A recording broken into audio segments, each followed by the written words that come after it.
ভিডিওটা দেখার পর খুবই খারাপ লাগছে এবং অনেক রাগ হচ্ছে। আসলে এটা কি করছে এরা? একটা ছেলে, একটা মেয়ে কি করছে? হ্যাঁ, এগুলা কি? এদের কি ঘিন্না লাগে না? ঘেন্না বলতে কি এদের কিছু নাই?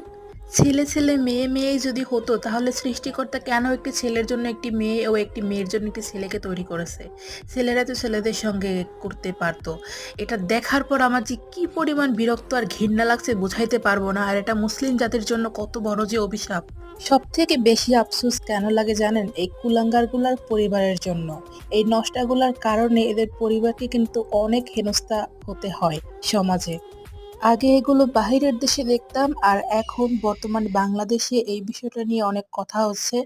এমনকি বইয়ের মধ্যেও একটা চ্যাপ্টারে কিন্তু দেওয়া আছে। মানে এটা এখন বাংলাদেশের মধ্যেও ঢুকে গেছে অনেক আগেই। ভাইরে ভাই, আমরা মুসলিম, সবার প্রথম আমরা মুসলিম, আর এটা মুসলিমদের জন্য একটা অভিশাপ।